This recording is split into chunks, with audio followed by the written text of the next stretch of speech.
Fala galera, bem-vindos a mais um Occultcast. Eu sou o Gegin, do portal imperiumfortuna.com e atosnegros.com.br, e hoje vamos continuar falando do nosso assunto, da nossa busca por aprisionamento de demônios e se realmente existe, um grupo de pessoas que realmente trabalha com isso.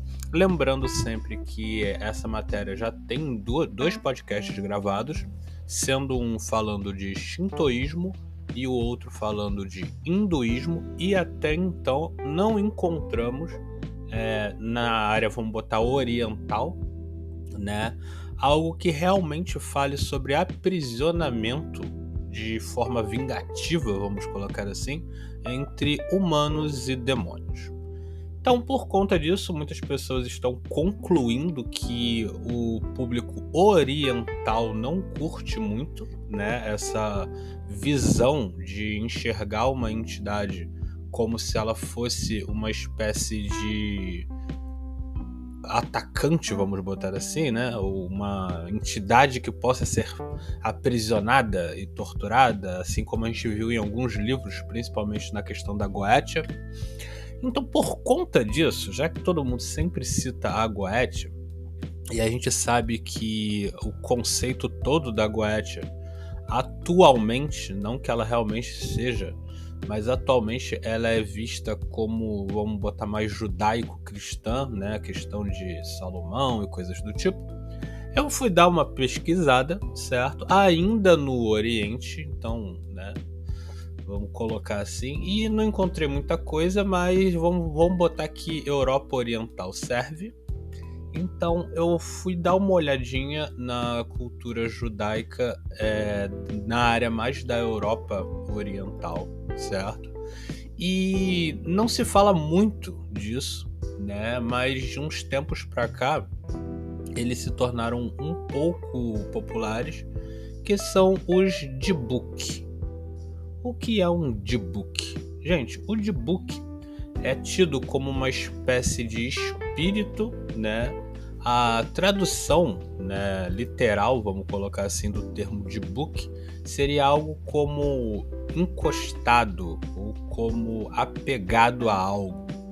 Então, o que é o Dybbuk em si? O Dybbuk é um espírito de uma pessoa que por algum motivo se apegou muito ao mundo físico e ela não conseguiu morrer, O espírito dela não conseguiu seguir em frente, então por conta disso ela se torna uma espécie de encosto, certo?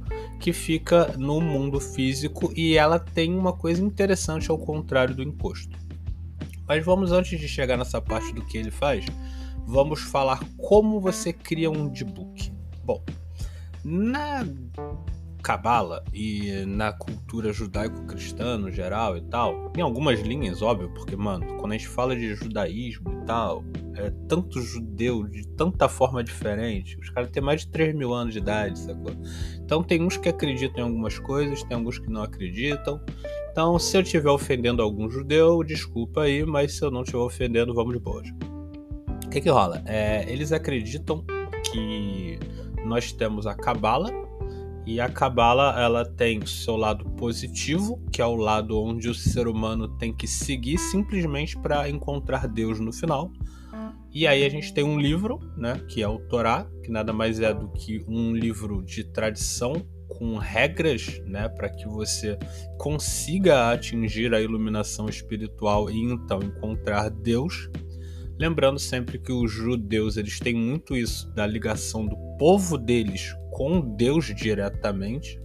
Então a Torá, que foi, acredito eu, trazida pelo Moisés, trouxe todas as regras que eles têm que seguir, seja de etiqueta, alimentação, convívio, dia a dia, respeito, trabalho e etc., para que no final da vida eles conseguissem encontrar Deus. E eles só têm um Deus, lembrando sempre que o judaísmo é monoteísta, então eles não têm, como a gente já tem visto, esse grande panteão com vários deuses. E até por conta disso eu não imaginava que a gente fosse encontrar eles aprisionando demônios, mas depois a gente vai chegar nessa parte num outro podcast. Então o que rola? Eles seguindo essa Torá, eles têm também, no caso, a Cabala, né? Que a Cabala nada mais é que um mapa que mostra como você vai evoluir e por onde você vai passar na sua vida para conseguir essa evolução. E a gente tem a árvore da vida, gente. Só pra vocês terem noção, só pra entrar nesse ponto eu tive que explicar essa merda toda. Então é coisa pra caralho. Tanto que a Cabala ela se tornou muito popular, principalmente lá no começo dos anos 2000, no final dos anos 90. Né? Muitos artistas estavam usando Cabala pra tudo, muitos empresários estavam usando Cabala pra tudo, como se fosse uma espécie de guia principal de qualquer coisa. Por quê? Porque a Cabala, ela, na árvore da vida em si, ela mostra pra gente todos os caminhos que você tem que seguir para sim você atingir uma nova etapa de alguma coisa. Lembrando sempre que essa nova etapa vai criar nada mais, nada menos do que um recomeço para você, mas sempre mostrando a sua evolução. Então, Cabala é muito interessante. E as pessoas ultimamente não têm estudado tanto Cabala, o que é meio triste. Até porque talvez Cabala dê muito trabalho, mas é algo que realmente ajuda muito na evolução espiritual da pessoa. Então, se você é uma pessoa que está se sentindo meio desequilibrada, eu aconselho dar uma estudadazinha na Cabala, é muito interessante, é um conceito de vida legal. Mas aí vamos pra merda. Onde entra o D-Book nisso? A Cabala, ela tem, né, um simbolismo absurdo, né, onde a gente tem todos os arcanjos sendo representados com todas as qualidades que eles criaram, vamos botar assim, para a humanidade. E aí a gente tem as Sefirot, né, ou Sefira. Eu nunca lembro exatamente, porque eu sei que no singular é uma palavra e no plural é outra. Eu sei que uma é Sefirot e a outra é Sefira, né? Que são aquelas bolas que a gente vê, né, na representação da árvore da vida, e cada bola dessa representa um arcanjo e representa uma qualidade da humanidade. Então, até aí é tranquilo, até que um belo dia as pessoas falaram que você tem também o contrário disso. De acordo com a cultura judaico-cristã, ou de acordo com a simples Cabala mesmo, a Cabala como é feita, a Cabala não bruxística malvadona que uns roqueirinhos aí que acham que são magos fazem, a gente tem um negócio chamado Klipa ou Clifote, né? E um, no caso, é plural e o outro é singular. Eu sempre confundo qual é qual. Então é Clipote e Clifa. Nada mais representa do que você falhar em alguma qualidade de ser um ser humano, certo? Então você pode ser egoísta, ao invés de ser... Você pode ser malvado, você pode ser um idiota, você pode ser violento.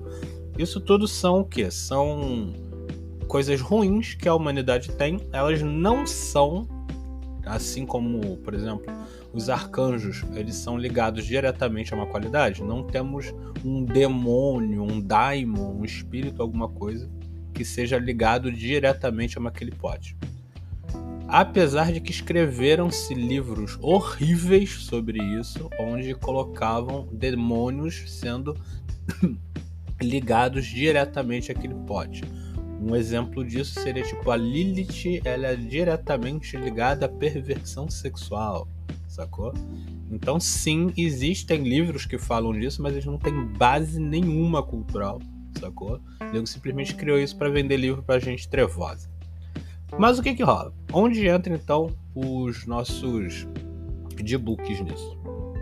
Quando você segue a árvore da vida, certo? E todos os conceitos da Kabbalah, ou Kabbalah, né? Você tende a evoluir. Quando você falha nisso, quando você entra em Da'af, que seria uma espécie de abismo onde você falhou na sua evolução, você se torna um Clipote, você se torna um Clipo, certo? Que é nada mais nada menos que uma casca vazia que falhou, saca? Independente do que tenha sido. Pode ter sido por conta de perversão sexual, pode ter sido por questão de violência, pode ter sido simplesmente porque você pecou contra as leis de Deus, ou seja, a Torá e por aí vai. Então qualquer coisa dessas torna você um D-Book, certo? Então pessoas que sofreram muito ou que fizeram muitas coisas erradas depois de mortas, elas acabam se tornando um D-Book.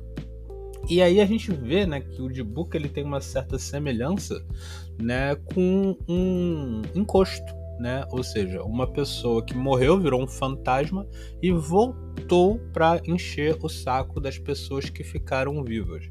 Inclusive, uma das histórias mais famosas, certo, que a gente tem sobre Dybbuk na cultura judaica, veio de um judeu chamado Shlomi, cara. É muito difícil falar o Shlomi Zavinsky deles, saca? Então S. Ansky, né, o nome do cara, onde ele conta uma história muito parecida, né? Tipo, lembra um pouco um Romeu e Julieta, porque é um romance onde um filho de um rabino tem que casar com uma menina, a menina morre, certo? E aí ela volta como um Dybbuk, certo? E ela volta pra atormentar a vida do cara ao qual ela teria que ter casado, sacou? E aí ela possui o que? Ela possui o corpo da nova esposa do cara. Porque essa é uma das grandes diferenças entre um encosto, certo? E um Dybbuk. O Dybbuk, ele vai possuir o corpo da vítima. Ao contrário de encosto, que ele tende a somente influenciar a vítima, até por isso a gente chama de encosto, né? Ele normalmente fica do lado. A gente viu na cultura tailandesa que, por exemplo, ele ficava no ombro, né? Algumas pessoas dizem que ele pode ficar dentro da cabeça como um diabinho. O Dybbuk, ele literalmente possui o corpo da pessoa, muito similar ao que a gente vê em possessões, né, demoníacas. Que a gente via principalmente na Igreja Católica as pessoas fazendo os rituais de exorcismo. Então, um Dybbuk na cultura judaico-cristã, ele normalmente é responsável por esse tipo de possessão. Então percebam que não entra o demônio na jogada. O que entra, na verdade, é um espírito de uma pessoa que ou sofreu muito, né, durante a vida, ou fez muita merda, certo, durante a vida, e acabou voltando por estar muito apegada ao plano físico. Então, por conta disso, ela vai e ela possui o corpo de uma pessoa, certo, para que ela possa continuar fazendo as diabruras dela. Quais são os principais sintomas de uma pessoa que está possuída por um Dybbuk? Bom, são basicamente os mesmos efeitos que vocês veem nos filmes mais famosos, certo, de possessão demoníaca. A pessoa vai falar em línguas, a pessoa vai ter vozes esquisitas, a pessoa vai ter uma força sobre-humana, certo? E dentre todas as outras coisas, como por exemplo o ambiente ficar gelado, a pessoa vomitar loucamente, se cagar loucamente, se mijar loucamente. É basicamente uma possessão no estilo filme Exorcista. Obviamente, de acordo com o Dybbuk que está possuindo essa pessoa, os níveis de possessão serão diferentes, né? E aí você pensa, legal, cara, legal. Então achamos o nosso primeiro demônio que pode ser aprisionado. Não. Porque, como eu disse, o Dybbuk não é um demônio. O Dybbuk seria uma espécie de espírito humano que está desequilibrado. Que é mais ou menos o que a gente viu no shintoísmo, né? Que a gente tinha o Kami, e o Kami nada mais é do que um espírito que virava um Oni. Um Dybbuk é um espírito humano que acaba se desequilibrando, né, devido ao comportamento ruim durante a vida ou por algo que aconteceu de muito ruim durante a vida. Então ele se torna uma espécie de encosto que vai possuir alguma vítima. E como você se livra disso? Com os rituais muito parecidos com o rito romano de exorcismo, onde você utiliza de amuletos, você utiliza de rezas e você pede a Deus para que aquela pessoa saia do corpo que está possuindo. Ou melhor, que aquele Dybbuk saia do corpo que está possuindo. Então, o ritual judeu, vou botar judaico, não sei exatamente como falar, de exorcismo, ele é muito similar ao ritual católico. É quase que a mesma coisa, eles só estão usando livros diferentes. Mas a forma é a mesma. Eles simplesmente clamam pelo poder de Deus e fazem com que Deus retire aquele Dybbuk do corpo da pessoa que está possuída. Então, já vimos que a gente não vai aprisionar esse cara em lugar nenhum. O que a gente vai fazer é simplesmente tirar ele do corpo e mandar ele embora. E o Dybbuk, ele pode possuir objetos, animais e ambientes. Bom, não é comum, certo? Não é comum mesmo, eu procurei bastante, certo? Para ver se tinham alguns relatos sobre isso, mas por incrível que pareça é bem difícil de encontrar coisas sobre o Jibuk. Parece que os judeus não gostam muito de falar disso porque atrai mau agouro, certo? E sim, existe a história, né, da caixa, né, a caixa de book, ou de book box, né, que foi a que gerou aquele filme, né, acho que é Possessão o nome do filme, deixa eu só confirmar aqui. O nome do filme é Possessão, o filme foi lançado em 2012, né, é um filme fraco, não é um filme divertido, mas a caixa é real, né? E a caixa existe e reza a lenda que a caixa foi encontrada. Dentro dela tinha um espelho, acho que uma boneca, cabelo, coisas do tipo. E a escrita, acho que escrito Shalom e de Book dentro da caixa. Só que a caixa em si, né, reza a lenda que ela era amaldiçoada e ela ficou famosa, lançou livro, caralho, 4, e hoje ela tá em posse de um rapper famoso, certo? Acho que é o Post Malone que comprou ela. Ele disse também que pra ele também deu ruim. Só que muita gente não acredita porque o cara que inventou toda essa história da caixa, ele não é um cara muito confiável. Ele é conhecido exatamente por vender falsificações, né? Sendo que essa é a história mais famosa. Existem outras pequenas histórias, mas é tão pouco detalhe sobre que a chance então de você realmente ver um Jibuk possuindo um objeto ou um local, eu acho muito pequena. A não ser que os judeus chamem de outro nome quando é um outro tipo de possessão.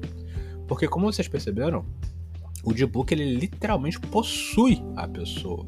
Ela entra no corpo da pessoa e ela controla a pessoa. Ela toma conta do corpo da pessoa e leva e usa do jeito que quiser. Então isso não entra num conceito quando você está utilizando um objeto amaldiçoado ou um lugar amaldiçoado. Num animal eu até entenderia, até porque os judeus têm muito disso, tal, de colocar lá no porco e por aí vai. Mas em objetos eu acho muito raro. Então, apesar da gente ter encontrado algo já que começa a ser mais diretamente agressivo ao ser humano e que teoricamente não é um ser humano, o Jibuk ainda é nada mais nada menos do que um ser humano que está desequilibrado, sacou? E que com reza você manda ele de volta para o mundo dos mortos, que não é nada muito diferente do que a gente viu no shintoísmo com os kami, certo? Então percebam que apesar de a gente estar pulando de cultura em cultura, os conceitos não estão muito diferentes. A gente ainda não chegou realmente numa galera que, vamos lá dar uma de caça-fantasmas. Normalmente o que a gente está encontrando são só espíritos, né? E algumas pequenas alterações que podem ocorrer que a gente já sabia. Mas nada ainda de capetões e tal, e presos dentro de jarra e dentro de estátuas e coisas do tipo. Lembrando sempre que a gente sabe que tem esse tipo de história, mas estamos primeiro procurando coisas relacionadas antes de ir direto, né, para Goethe, coisas que todo mundo já sabe. Então, galera, lembre-se sempre, o Jibuk nada mais é do que um espírito de uma pessoa que está muito puta e voltou para virar encosto, né? Depois eu vou ver se eu entro já na cultura africana, porque a gente já pega, né, esse gancho de encosto com o Jibuk. Bom, e lembrando sempre que o nosso portal é o imperiumfortuna.com e atosnegros.com.br.